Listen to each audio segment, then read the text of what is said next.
Well, this is the fifth session in our series. I'm not going to bother naming the series again, because if you don't know what the name of it is now, after 4 sessions, we're all in trouble. So we might refer to it as our Overcoming series. Yesterday's, or our previous sessions' helpers were Nora and Alex, and today I have asked June and Sawyer to return to the scene and assist me in our questions. So let's get right going. Before we get into it, I must let you know that this 5th session is a major step beyond the previous sessions that we have had. When we get more into the particulars of overcoming, then we need to somehow narrow our audience more to the serious seekers, or I don't like to sound spiritual in that, but to the ones who feel that somehow or other this is connecting with them. And I'm hoping that those who are viewing this session are in that position in your head, so that we might have something to offer you instead of something to amuse you or to give you to find fault with.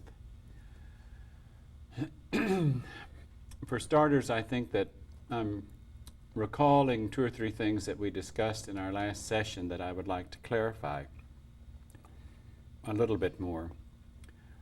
One is when we discussed, I don't know if it was in the 4th session or the 3rd, when we discussed separating from the family or the vehicle's family as you associate with the family of the soul, or you become a part of this transition from human kingdom to the kingdom of heaven. And if you'll remember, I said the family can take the attitude when a serious student begins to relate to them less, that they can take the positive attitude and say, well, I'll just have to put them in my Heavenly Father's hands, and because I know that what they really want is to please Him, and I'll have to trust that He'll take care of them and that He'll not let them go astray. Now, I want to go a step further with that and say that the ideal would be is if we could touch or connect to the degree with a family member, so that the family member could somehow have some respect for what we're doing, even though I know that because of what the world has become, it's almost impossible to see, particularly in our Anglo-Saxon world, in parts of the world where monasteries and Buddhism and Hinduism and a lot of Eastern religions are so prevalent, a family feels honored to have a child go to the monastery.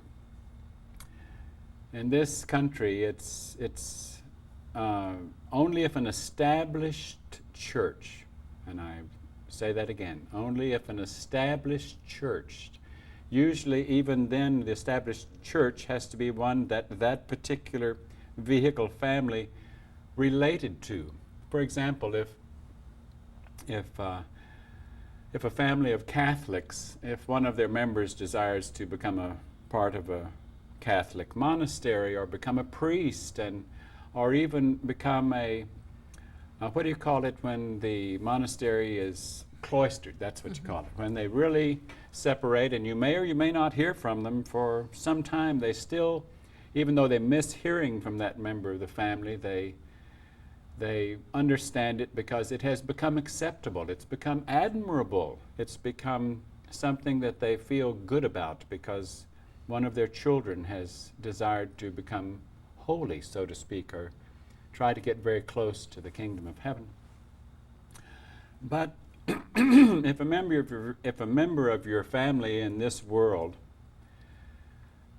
or in the average family in this world, steps out of society and goes off with someone that no one's ever heard about, and that someone is not representing a church that is an established denomination, then they've gone off with a cult.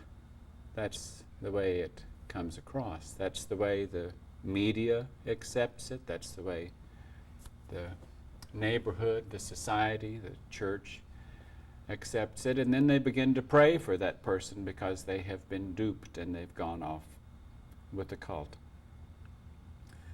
Well, I can assure you that Jesus wasn't hung on a cross, nailed to a cross, because he made everybody in the neighborhood happy.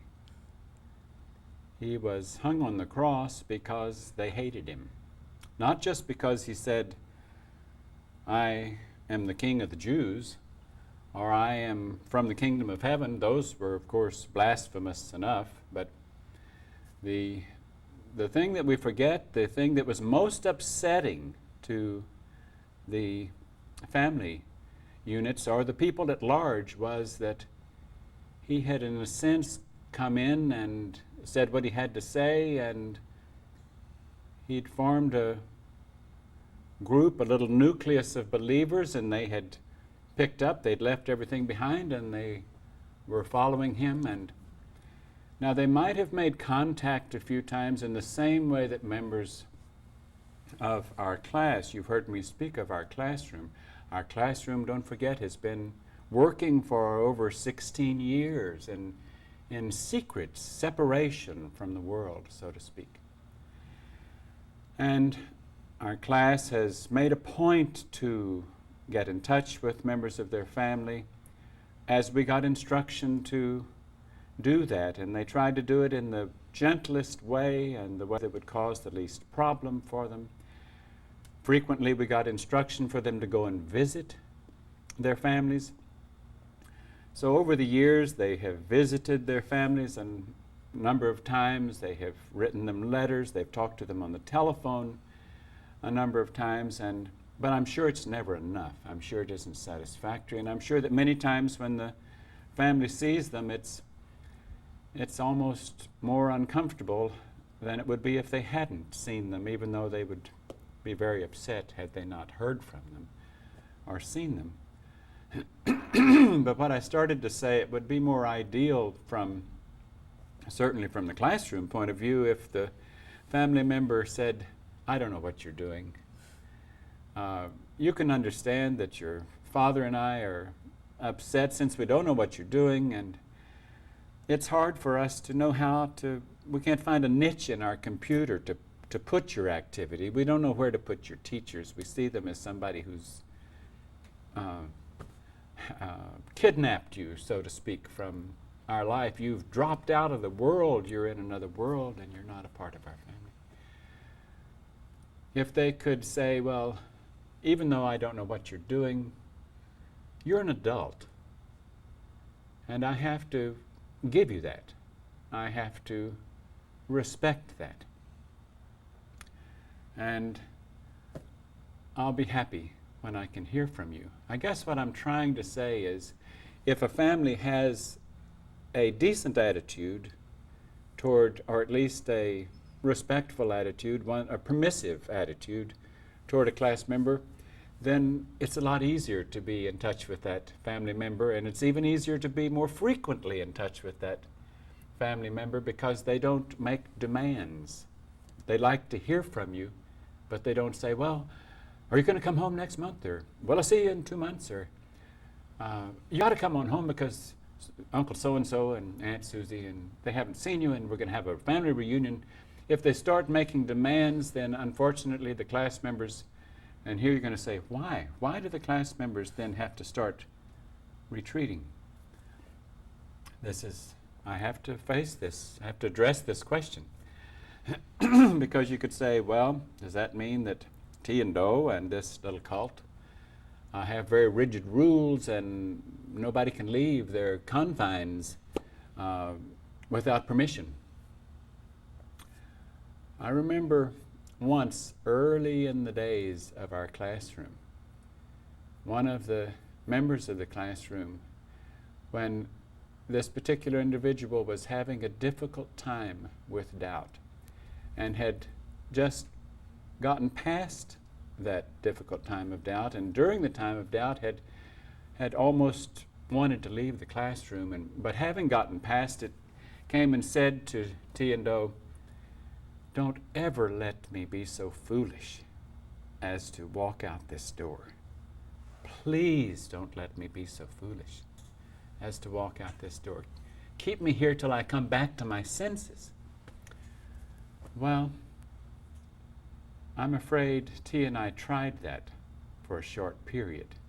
We tried to encourage that individual not to go. We did everything we could to let that individual stay until their senses returned.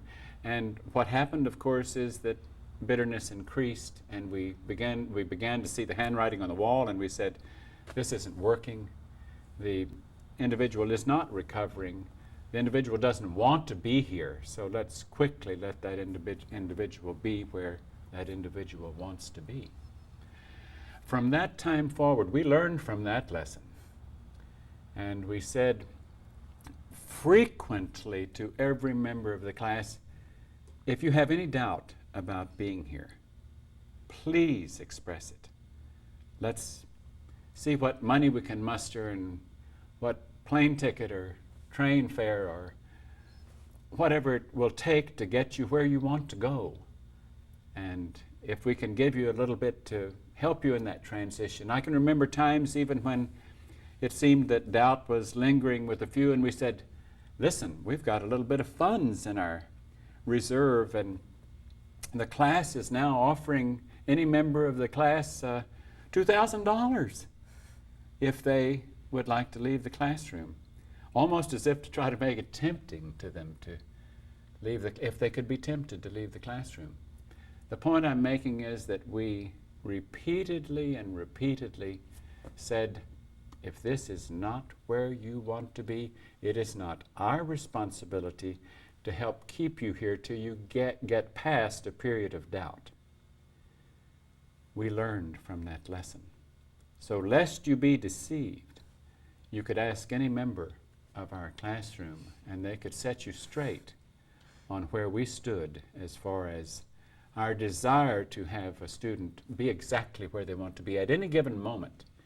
I mean, if a student wakes up in the middle of the night and they say to whichever group they happen to be with, sometimes our classroom is broken into several pieces in several cities, but there's always someone assigned as overseer or procedure helper or some sort of task that they could go to and say, I'm just so full of doubt I don't want to be here.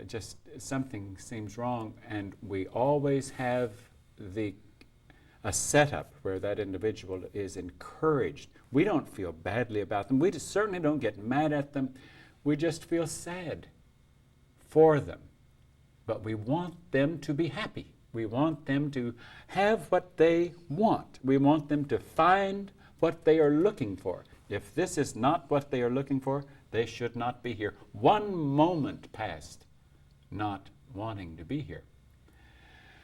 Now, I told you some time ago that when we started with our little classroom, or when we called the ones back after holding meetings, we called them into a campground up on top of the mountain in Wyoming, and there were about 100 members in the campground, and we said, at this point we're going to get serious. I mean, we've got to stop doing this and this and this, and there is no room for sensuality, for indulgences and this and that, and it just doesn't work. It doesn't fit in with overcoming. And I told you that, wow, within a very short time our numbers were in half, and then here we are 16 years later, and we've come from 100 down to a couple of dozen. And yet to me and to T, and I don't say this to try to just build up or elevate, because I'm not in that business, the members of this classroom, but that couple of dozen individuals, they're significant, they're beautiful, they are attempting with all of their might to be nothing but vessels of the kingdom of heaven. They don't want any separateness, they don't want thoughts of their own, they want to fill that soul, that pillowcase we've talked about, only with the mind that comes from the kingdom of heaven, and to quickly stay and remain and improve in the business of aborting everything that comes from any other source. So before we get into the particulars of overcoming, I did want to go over that separation aspect with the family with you again and try to help you understand it, because I mean, if you're still watching our sessions, you're beginning to suspect that around the corner might possibly be some action for you that would cause you to be in a very precarious position, and I'm afraid that's true. And so now we're going to try to help you understand that position and how to deal with it a little better. June, what did we have on our questions here to address next? Well, we were going to catch up with what about the Holy Spirit of the Trinity? Oh, that's right. Okay. In a previous session, I began to try to explain to you how any member of the kingdom of heaven, whether in the kingdom of heaven or even having left the physical aspect of the kingdom of heaven to return into the human kingdom for a task for the heavenly kingdom, is a trinity within themselves. They are a father to sons, they are a son to a father or fathers, but we never got to the Holy Spirit or the Holy Ghost aspect of the Trinity. You've probably figured out that the way that parallel, or the way that illustration of the Trinity, Father, Son, Holy Spirit, applies is that the percentages in that soul pillowcase of what kind or quality of mind is in the majority of that mind substance is mind of our Father's kingdom. Pure mind, holy mind. That doesn't mean that it's 100%. It means that the percentage is so great that the minority seldom rules. The majority rules. The majority controls. The majority I'm referring to is that portion of that mind that occupies that space in that soul. So in that sense, we have a father to sons or younger members, or someone pursuing making a transition from human kingdom into the kingdom of heaven. We have a son who has a father or also a grandfather and calls them father in heaven, or calls them father, calls them teacher, calls them by name if they have a personal relationship with one who is in that position to relate to them. And then also that individual, their mind has over 50%, so that when it takes a vote on any issue, the good rules. even though sometimes the minority really shouts loud trying to get a voice. They have learned to have the majority rule. Therefore, that spirit or that mind that is occupying that space in that soul is Holy Spirit, is pure Spirit, and is in control. Okay, Sawyer, what's next on the list of things we haven't gotten to? Well, I thought from a previous session you wanted to clarify the design of the human kingdom, and I think it said something about how it didn't work, wasn't designed to work. Right. Thank you for bringing that up. I believe what I mentioned was that I said the human kingdom isn't even designed to work. The Creator didn't design it to work, and I feel that I need to correct that a little bit. You know, if you'll back up, you'll remember that we said that the Creator even had a design of possibilities within the word processor, within the program that any human could take as options on in their path of existence. That even all the options to go astray existed. But can't you imagine that our Father also knew that all the options to go astray ultimately would not be satisfactory, hoping that by not finding them satisfactory, that in itself would be an element to help someone who is going astray arrive at a condition of saying, this isn't working. I've been trying this, I've been pursuing this. Now, since the world as a whole here at the end of this age, this particular age, has primarily gone astray, then we can accurately say that the design does not work. Because the design that is in motion, the design that exists, is one that was not designed to work, because it is counterproductive as far as getting into our Father's kingdom. But in that sense, the fact that it doesn't work is such a super thing, because if someone can kind of come to their senses for a moment, if they can have a moment of sobriety, remember how we've talked about the big problem is we're drunk with the influences of this world and the things that act as a drug to keep us from having any common sense and of being able to tune into the reality or the truth of our Father's kingdom. But you know, one thing that sometimes I think that a wealthy person, even though a wealthy person it's difficult, according to the historical record, for a wealthy person to get into the kingdom of heaven, almost as difficult as it is for a camel to get through an eye of a needle. Or we don't know if that illustration really meant, some say that it meant a rope that was made out of camel's hair. It's hard to put a rope into the eye of a needle. Or if it actually meant a camel getting through. There was a little gate in the side of the temple that was referred to as the eye of a needle, and it was so low that a camel had to be down on its knees and dragged through. So we don't know which illustration was the correct illustration or the appropriate one. But one thing that a wealthy person has that many other people don't have is that a wealthy person has many times had the money to try about everything.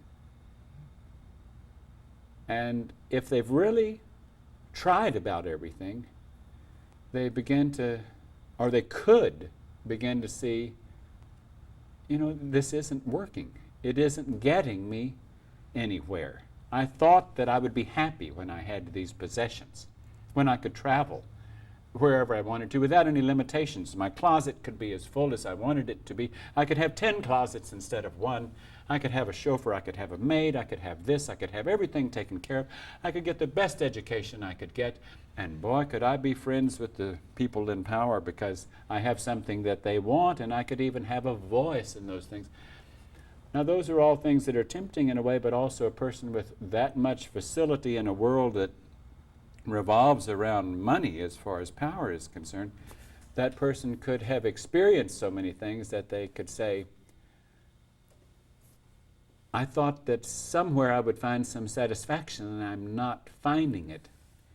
Now, usually at that point, Lucifer jumps in and says to them, well, then your satisfaction can be found in being a humanitarian with this wealth that I have bestowed upon you. Now Lucifer moves in as if he is their goodness, their God, as if he has bestowed this on them. And he says, now, in order to keep you from being too dissatisfied and going and pursuing a truth in another direction, I'm going to say, I can give you more satisfaction if you're beginning to get dissatisfied by now using your time, your energy, your talents in humanitarian efforts, in charitable organizations. Now, don't misunderstand me. Humanitarian efforts are about as good as it gets in the human kingdom. Helping others is about as good as we can get in the human kingdom. Trying to give our energy to others, but if we're still into what it does for us to be the benefactor, then it's not really doing us any good, even though it might help the ones that are the recipient. Funny thing is, though, the way the kingdom of heaven is designed, there's not one individual out there who needs help that doesn't get it. Wow. On the spot, if it's help that can help them. Now, if someone asks the kingdom of heaven for help, and it is not the kind of help that would help them, sometimes they get it, sometimes they don't. Sometimes they'll get it in order to give them a chance to learn that what they asked for won't really help them. Or they could not learn from that lesson and continue to pursue it. But if they go back to the kingdom again and say, well, now, what's next for me? What's the more right thing for me to do? Then they'll get the lesson of, well, what you asked for before, even though I gave it to you, it doesn't really help. It's not that long-lasting in what it has to offer. The point I'm trying to make is that the human kingdom, because of what it has become, there you can take advantage of the fact that it doesn't work if you're pursuing our Father's kingdom. And this will come up again and again and again. Just as the world will turn against you if you start to separate, the fact that the world turns against you assists you in separating, because that is the way it is designed by the Creator. Okay, where are we? What's next, June? Well, I was wondering about, since the overcoming process has to happen with the personal guidance of a member of the next kingdom, what happens between visits? Well, that's a good question. I think for starters, we better just go back and say it again, that it is designed just as, you know, what got Jesus in trouble the most was when he said, my Father sent me here for your sakes. I can redeem you to him. If you believe he sent me, and if you believe what I say, if you believe the teachings that I give you, and you do those teachings, and you continue to approach him through me, I'll get you there. Or he'll get you there through me, because he has appointed me to that task. It's like he has assigned a midwife, or he has assigned a nursemaid, a tutor, someone to help you through that. That seems to be the pattern, certainly in this age. He certainly did that in Jesus' condition, and that's certainly what caused Jesus to find himself on the cross. I've got to skip to another topic here, because something I keep wanting to bring up, and it slips out of my head, and then it comes back, and I'm talking about something else, so I'm going to just slip out and talk about it.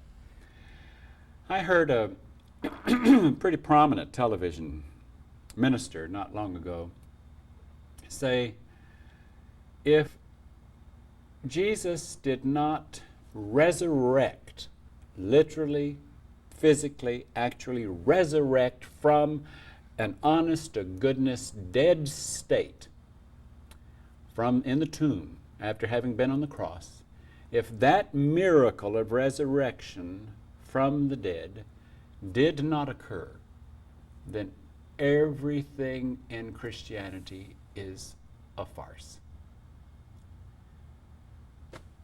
That appalls me.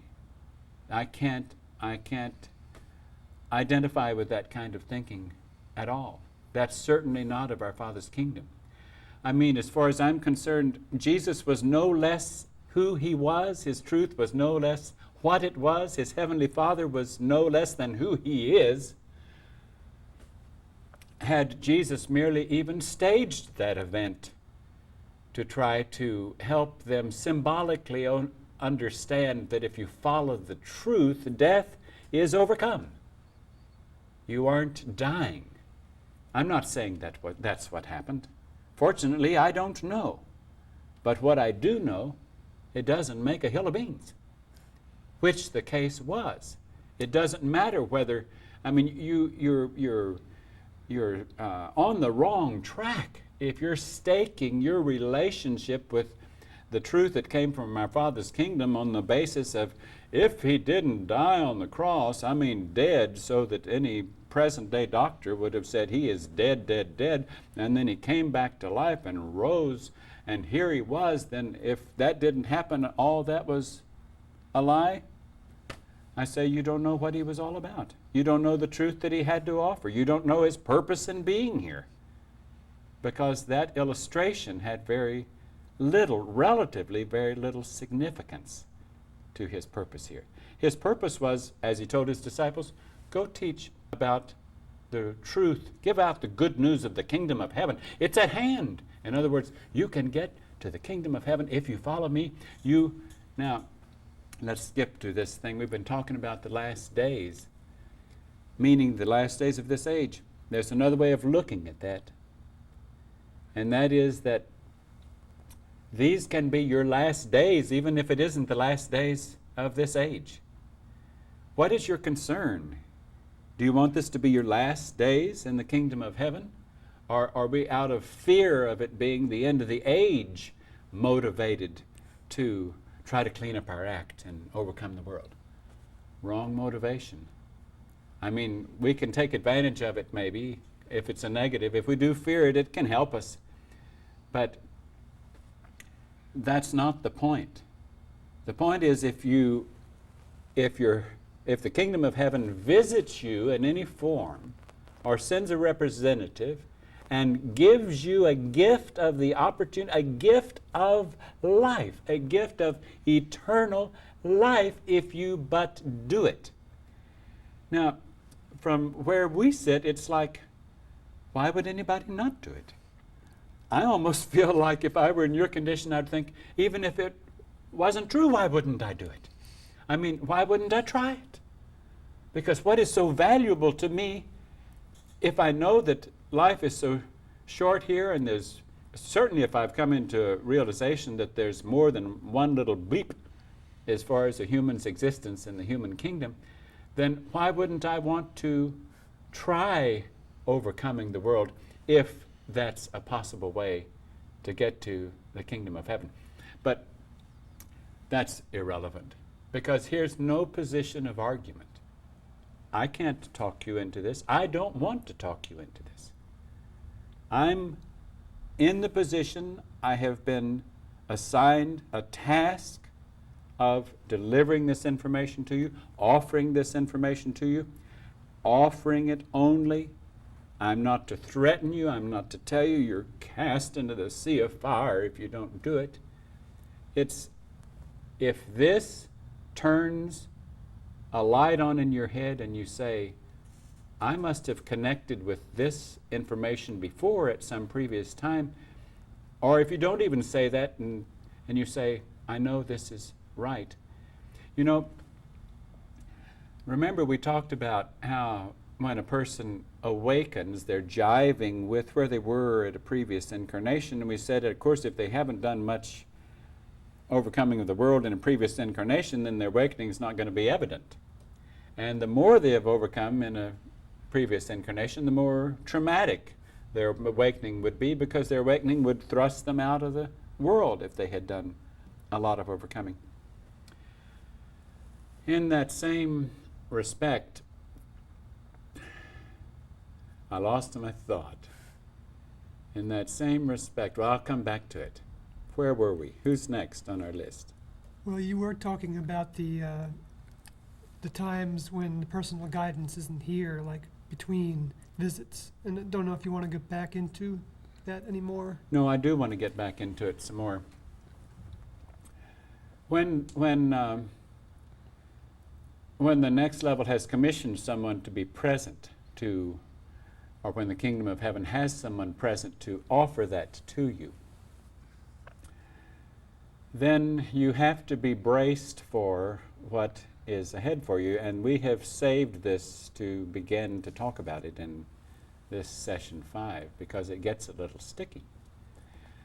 I mean, we've talked about only one aspect of it that is a little sticky, and that is the aspect that of what happens in the relationship with the flesh body's family as we separate from that family, and how difficult that adjustment is. There, you know, when Jesus was here, we just talked about a moment ago that those who followed him, because of how their neighborhood, their structure, their families, the world around them was so upset by the fact that they did follow him, and some of the truth that he said was so blasphemous that it found him being crucified. Then after he left, those disciples that were true to his teaching to the best of their ability, and the truth was not very diluted for the remainder of their existence here. If you know your history books, you know that most of them, if not all of them, were martyred. There's some debate as to John. Maybe John is an exception, the one who wrote supposedly the book of Revelation. Now, I'm not saying prepare yourself for martyrdom, but I am, in a sense, saying prepare yourself for a difficult task if you come this way, if you choose to come the way of overcoming. We've talked about how, well, let me say that it's like this information that is available to you is like a door that is open for a brief time, and then that door has to close. Back in 75 or whenever it was that the door was open for the classroom, it was open for about a 9-month period. And in other words, there were meetings held and there was talk to the public for about a 9-month period. And that was in 1975. And from that time until now, it's been silent. Silent. Here it is again with these sessions that door is opening for a brief period of time. Now, why a brief period of time? That's what I'm trying to explain when I explain to you what happened to Jesus and what happened to his disciples. And as soon as Jesus left, and certainly by the time his disciples left, in order to survive the churches that continued to try to teach Jesus' teachings, they could not carry them out. They had compromised them in order to survive, because the world out there would have responded too negatively to people continuing to break from their human plants, separate, be grafts onto a heavenly vine, and not exist in the world.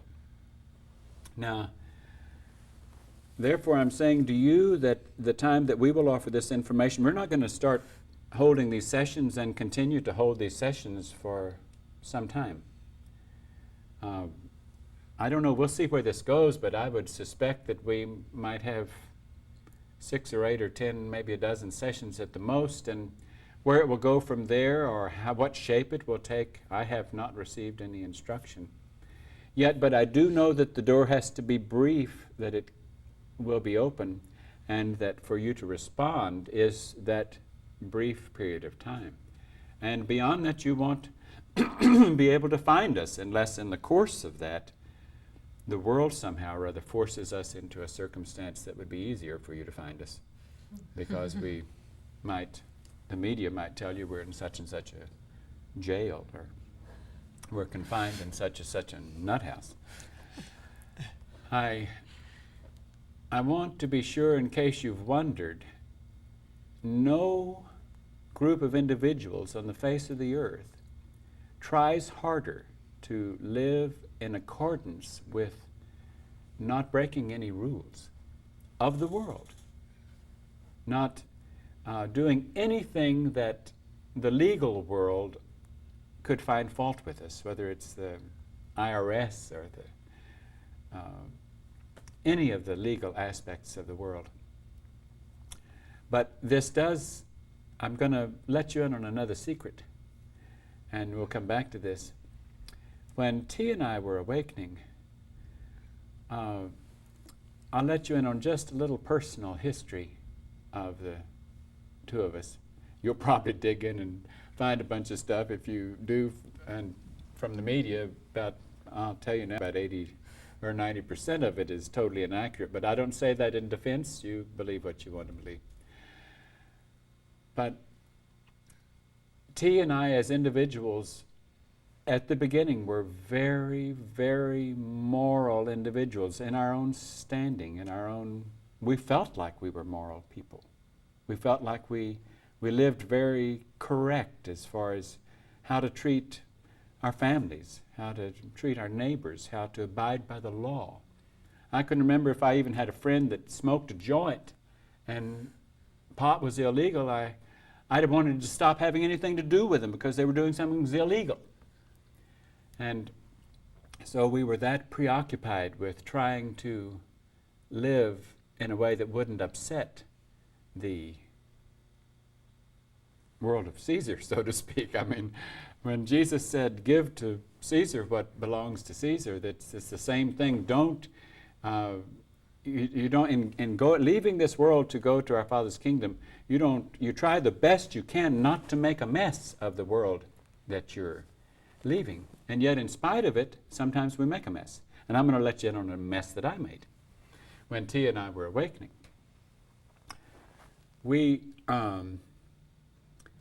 One of our students at one time, when we'd run out of money, and one of our students said, "Look, I've got this perfectly good credit card here that I'd like for you to use for a while if you can use it to help you buy gas." And so we used it for a short time, and then we got feeling uncomfortable about it. And just about the time we got to feel uncomfortable about it, we learned by a circumstance I'll tell you in a few minutes that the card had been reported stolen by the husband of the student that said, "It's a good credit card and I want you to use it." So things were happening at the home of that student that we weren't aware of, and in our naivete we thought, well, thanks a lot, we'll buy a little gas with this credit card for a period of time. Another thing that happened is that T and I were in St. Louis at midnight when Cahotek came along, and our car, the little dumpy car that we had reduced ourselves to when we left the world, we both had shiny new cars, and we wore them out, and one we left to be repossessed because our heads were so captivated by what we were doing, we knew that we couldn't take the responsibility for it. We couldn't even stop to think about it. And here we were in a snowstorm in the middle of the night in St. Louis, and I said the night Cahotek came, and I had a credit card in my pocket, and I knew that they were good. We hadn't used them, and they were in good standing. So I pulled out the credit card and I said, "Look, let's rent a car. Let's have faith that the bill will be taken care of, and we'll get on our way, and we won't just be stranded. Here we are, that we got no car at all, and hardly funds for donuts."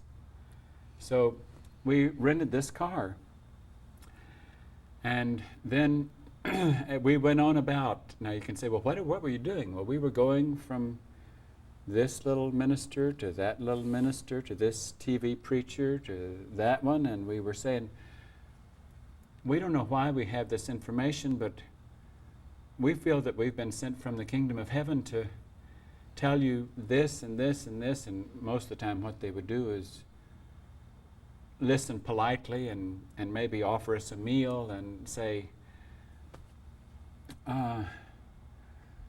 what you're saying tempts me, and somehow or other as I sit here listening to you, or what would happen to us many times is someone would listen to us and they'd believe everything we'd say, and then they would go and part from us and go have dinner with their family or something and come back with a completely different attitude, and almost as if to say, get out of here, you're upsetting my whole life, I don't want to see you again. Or they would say, I wish I could go with you, but I can't. I can't destroy everything that I am responsible for here. Well, we were so busy going around naively telling what we were doing that in this town in Brownsville, Texas, right down on the Mexican border, we thought, well, we're going to let our story out to the media. We're going to tell the media what we know about the kingdom of heaven and our having been sent from the kingdom of heaven to help people get from here to there. And so we called this, we went, I don't remember if we called or, no, I think we visited with this reporter, and we set up an appointment at a motel and said, we've got the most exciting, unusual, interesting story to tell you that you've ever heard. So come and meet us at this motel room and hear this story. Little did we know that that reporter showed up without telling us, with the sheriff and deputies and helicopters and squad cars, and because they thought that we were going to tell them about a major drug deal, because that was the most important story they could think of that we could tell them. And when we were to meet with them, and we suddenly wondered, what is this crowd of people around here? Who are all these people? And we were getting vibes that didn't feel too good to us, and so we ran out of the room and ran to our car and climbed in and scooted down the street because we couldn't figure out what was happening here. Next thing you knew, the helicopter came in on us and with its megaphone and was saying, pull off, and I don't know what they were saying. We were scared to death. And then we pulled off, and someone from the sheriff's department got in the car and said, I want to see your ID. And then they said, well, we don't know what we've stopped you for, but we'll tell you in a minute. Because what they had stopped us for is because they couldn't figure out why we were running. Because here they were at the motel with the reporter, and so they were just holding us while they were trying to figure out what they were holding us for. In the meantime, they were doing a check on the driver's license, the license plate on the car that we had rented. And yes, we had held the car past the point that it should be returned. Thinking, and we had written them a note saying to the charge card and to the rental office, don't worry, we'll return the car soon and the bill will be paid and we'll take good care of the car. And you can say, well, that was really stupid and naive. And yes, but we were so captivated with our task that we had blinders on to Caesar's world. We were so caught up in our Father's world and convinced that our Father wouldn't let anything happen to us, that that bill would be paid and we didn't have to worry about it. So what happens? We get thrown in jail. Because in the process they learned that on doing a search for us that T's name had been turned in for possession of stolen credit cards. That credit card I mentioned to you earlier that someone had given us, and they had just neglected to remove that charge when we didn't use that card, and when the student by that time had returned home to husband, and many months prior to that, or certainly several months prior to that, but it was an old charge, but it was still in the books. But while we were held in the Brownsville jail, they checked that out and they found out that the charges had been dropped on the credit card. But in the process, they moved T to another jail closer to the court where that credit card charge would come up if it was still an active charge. And they moved me to St. Louis. Now the charge card that I had dropped the charges on the rental car. But I hate to tell you that an ambitious prosecuting attorney in St. Louis thought this is an easy case, I can make some points. This guy's as guilty as he can be of stolen car. So here I went to jail in St. Louis. Well, within about 30 days, T was released from jail, and boy, did we learn a lot from that experience. And I stayed in jail, and the little public defender kept coming and coming and coming and saying, oh, this is a ricky-ticky case, and we'll have you out of here, no time served. And I was thinking, goodness alive, what have we done? Nobody's going to believe what we have to say about the truth, because now we're criminals. We're socially unacceptable. And who on earth will listen to somebody that has a record? And the little public defender came in and said, it's Christmas time, and I think that the judge will release you on time served. And so we'll take if you'll plead guilty, then we can get you out in a hurry. I'd been in there 6 months. And my case went before the judge, and I was sentenced to 4 months. So they owe me 2, in a sense. I mean, as far as I'm concerned, I was in there 2 beyond my sentence, but I didn't get any credit for it. I'm teasing. But the point I'm making is that T and I didn't want to do anything that could be questionable, because we didn't want a bad light shed upon our credibility if we had this truth to offer. But the fact that Lucy came in on us to see that we were so quickly discredited also acted as insurance for our continued separation from the world. But we had new rules now. It was, how tight can our rules be to not again be questioned as far as legality, or to not get in a circumstance where, oh, I'm sure that if they want to find fault with you bad enough, they can find it or make it up, or I'm sure the design has some loopholes in it that they could find fault if they wanted to badly enough. But I'm telling you how, and Jesus taught this, that if you follow me, you will lose credibility. You will lose respect from those that you had respect. Afraid the same is true. If we end up being the instruments of your overcoming, of your transition from human kingdom to our Heavenly Father's kingdom, I'm afraid you will lose credibility. If there's a reason for it to be lost, you will lose it. It can assist you. It can become the positive. It can accelerate. It can ensure your separation. Even though the situation always exists, as I spoke of earlier, that we can say to any student, if you don't want to be here, if you aren't happy here, go and try to recover whatever it is that you want to recover. We'll help you try to recover it. Because don't forget, in the same way that when you go against our Father's kingdom, His rule is that if you acknowledge that you've gone against me, if you ask for forgiveness, that I'll take you back into my camp. Lucy has a counterfeit of those same rules.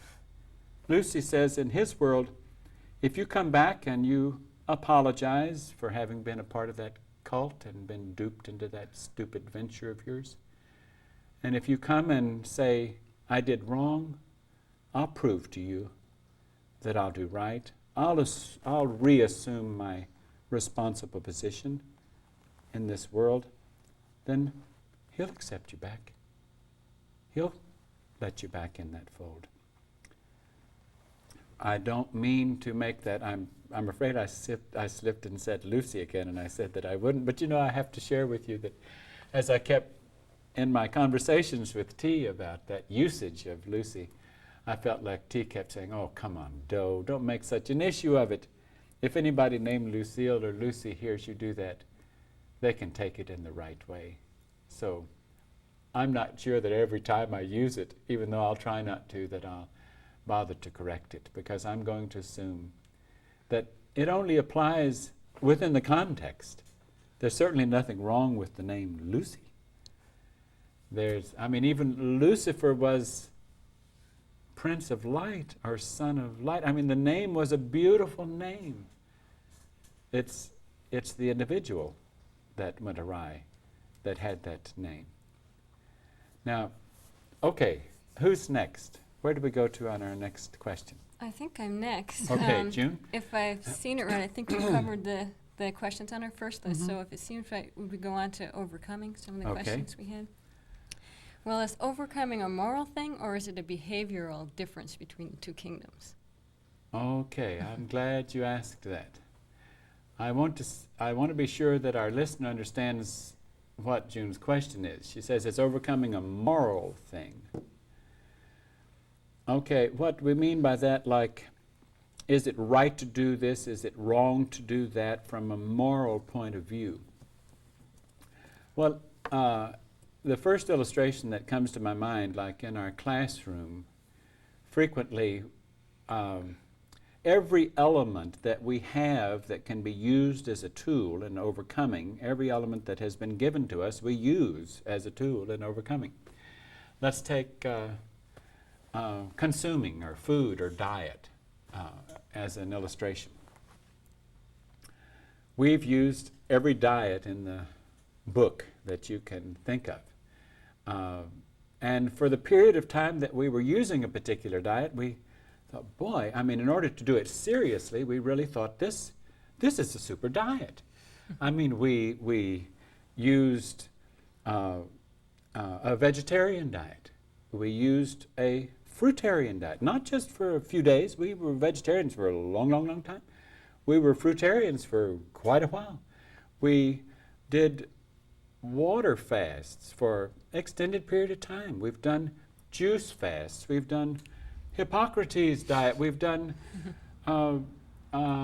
Gerson diet. We've done so many diets that, we ran out of books of diets to do. And we used every one of them while we were using it almost as we were devoted to it, testing this and testing that. But we really then began to realize that what we were really testing was we were liberating ourselves. We were liberating us from our own likes and dislikes.